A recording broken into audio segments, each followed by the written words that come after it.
Voilà, comme nous le disions un peu plus tôt, nous, au niveau de ce magazine, Le Coin du Leader, nous donnons la parole à des jeunes porteurs d'espoir, à des jeunes qui ont montré leur marque et qui ont montré qu'ils sont capables de créer une nouvelle narrative et qui sont en train de créer une nouvelle narrative. Et ils essaient de construire un Congo meilleur, un monde meilleur. Dans ce premier numéro, et vous avez la chance de suivre ce tout premier numéro, c'est un honneur d'accueillir dans ces studios notre ami, un ami, je peux l'appeler un ami comme ça, de longue date, Monsieur Honneur David Safari. Honneur David Safari est le directeur de la radio du média en ligne La Prunelle CD, et il se présentera un peu plus en détail. Je le connais depuis un bout de temps et je pense que vous allez non seulement être inspiré par son histoire, mais j'espère du fond de mon cœur que beaucoup d'entre vous comprendront que c'est possible de faire des grandes choses, même en se retrouvant au Congo et même en n'ayant presque rien. Cher ami Honneur, bonjour. Bonjour, Pasteur Nicolas. Merci d'être votre premier invité pour ces numéros, ces magazines Coin du Leader. Non, merci beaucoup. J'allais dire, c'est un honneur pour moi. Je vous ai connu depuis longtemps. Et le premier numéro, quel hasard, c'est vous. C'est un plaisir et un grand honneur également. Je suis le fruit de Congo Leadership Institute. Je suis en tout cas le fruit, et je le reconnais. Parce que depuis plusieurs années, en tant qu'étudiant, journaliste, défenseur des droits humains, je suis en tout cas le fruit de cet encadrement, de cette sorte d'accompagnement que vous ne cessez de donner à la jeunesse. Et je peux dire que je suis le plus chanceux parmi beaucoup d'autres dans cette ville. Donc, je le disais, je suis Honneur David Safari. Journaliste, je suis également diplômé en sciences de l'information et de la communication. Depuis quelques années, je travaille à la Prunelle RDC où je dirige le département médias, démocratie et droits humains. Donc où la Prunelle c'est un groupe des médias, notamment en ligne, avec la Prunelle RDC.cd, la radio La Prunelle FM à Goma et à Bukavu, et la Prunelle RDC qui est également en tant que média qui est un ensemble de la Prunelle RDC à Esbel. Donc voilà un peu, je suis vraiment très heureux de me retrouver en ces lieux, dans cette émission, dans ces magazines. Également en tant que journaliste, je suis président du conseil d'administration du réseau des médias en ligne dans la région des Grands Lacs, le REMEL, et secrétaire exécutif du collectif 2250, qui est un collectif autour de la résolution 2250 sur l'agenda jeunesse, paix, sécurité du Conseil de sécurité de l'ONU. Voilà un peu, en bref, voilà. Merci pour cette brève présentation. Je sais que votre CV il est garni. Pour un jeune de votre âge, il faut le dire. Votre CV il est garni, très garni. J'ai l'avantage de vous connaître peut-être un peu plus.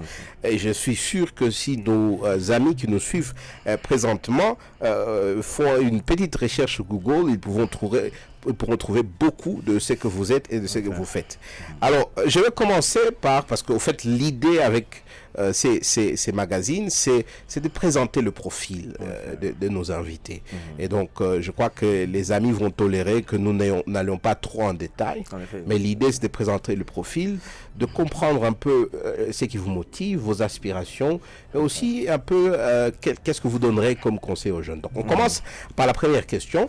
Vous avez parlé de vous-même, mais il y a quelque chose que j'aimerais entendre de vous que je ne l'ai pas.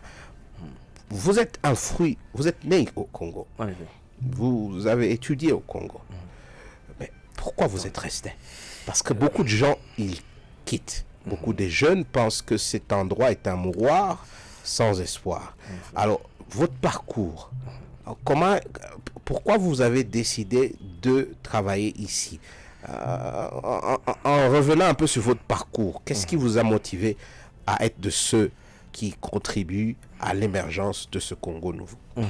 Je crois que ce pays, c'est le nôtre. Et surtout que vous êtes jeune. En effet. Ce pays, c'est le nôtre. Je suis né dans un des villages du Sud Kivu. J'ai passé une grande partie, en tout cas la majeure partie de ma vie dans cette ville ici, une ville pleine de problèmes, des difficultés, comme les pays d'ailleurs. Mais je pense que ce n'est pas une fatalité. Et je l'ai toujours dit, grâce à ceux que j'ai rencontrés, des exemples que j'ai rencontrés, qu'il est possible de faire autrement les choses dans ces pays. Certes qu'il y a des difficultés. La motivation vient du fait que c'est d'abord mon pays.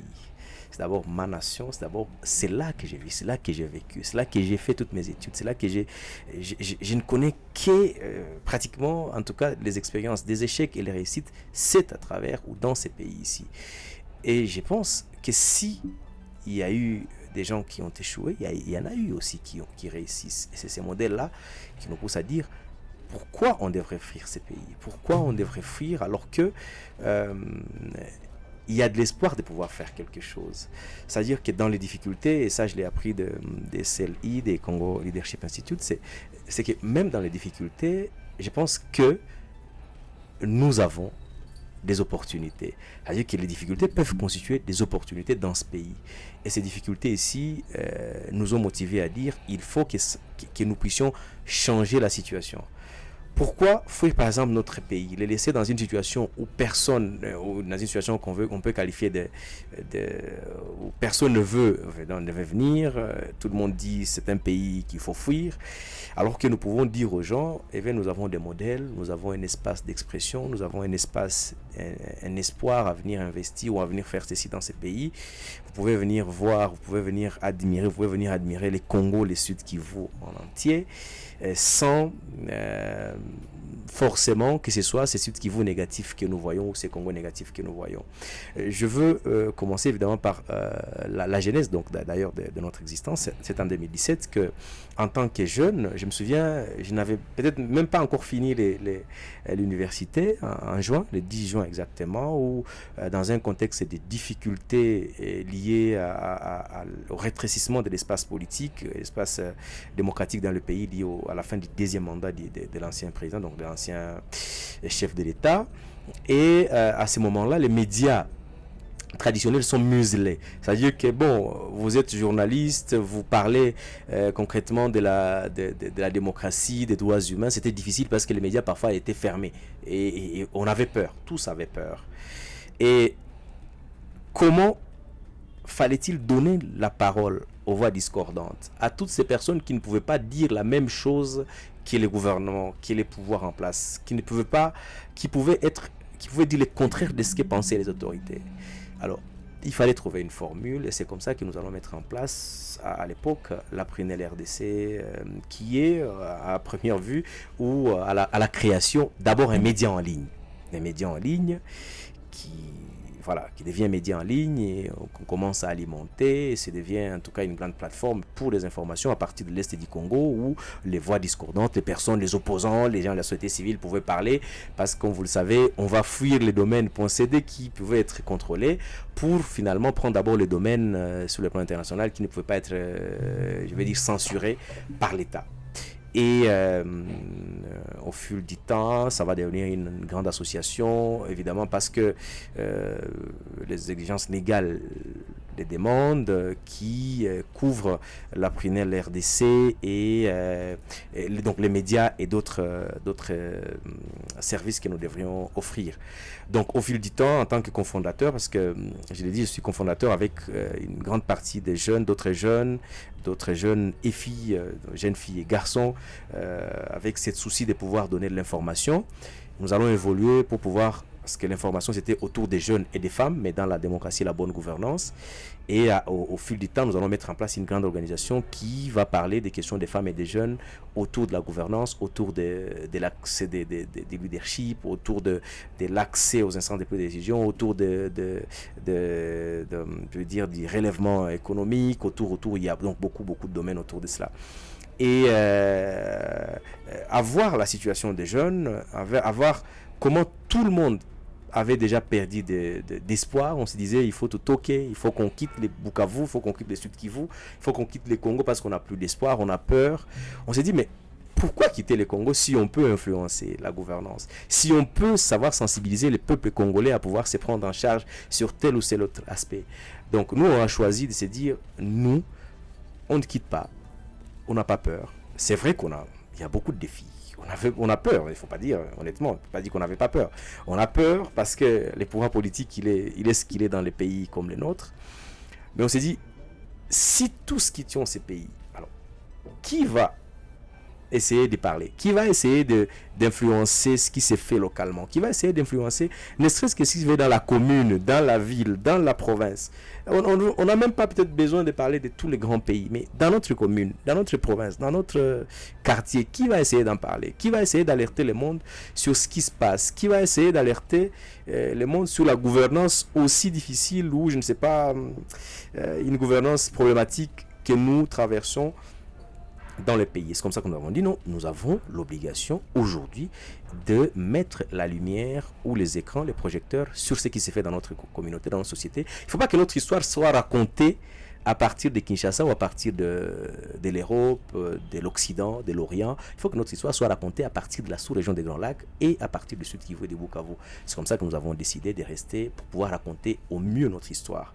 Aujourd'hui, nous la racontons à travers les médias, à travers notamment la radio, parce qu'on est devenu non pas seulement un média en ligne, on est devenu la radio, une radio également, les médias en ligne, une organisation qui soutient notamment les actions et les initiatives des jeunes dans ce domaine. Je peux vous dire, on va en parler peut-être dans cette émission, que la formation, la rencontre avec cette grande œuvre parfois à laquelle vous ne faites pas allusion très souvent, peut-être publiquement, les Congo Leadership Institute a été un grand soutien, une grande aide pour beaucoup de jeunes, En tant que leader, je rappelle que j'ai rencontré le pasteur Nicolas et l'équipe en tant que leader d'étudiants, et ça a été les déclics pour dire, eh bien oui, on peut se battre, on peut changer, on peut finir les études en communication. J'ai fait les sciences de l'information et de la communication et poursuivre son rêve dans les mêmes domaines et pouvoir impacter à mon niveau.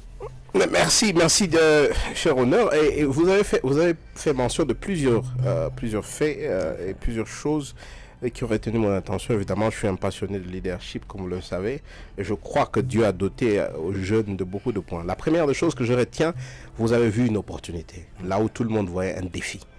Là où tout le monde voit un défi, le rétrécissement de l'espace d'expression, vous avez vu une opportunité avec évidemment la venue des nouvelles technologies et plus particulièrement les médias en ligne.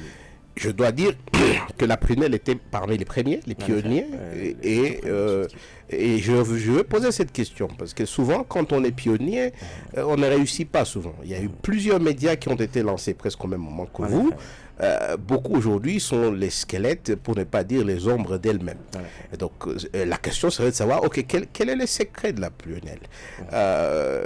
Mais je vous suis, en vous suivant, je vois, le secret c'est la conviction. Vous êtes quelqu'un qui a une conviction. Vous avez vu une opportunité, vous vous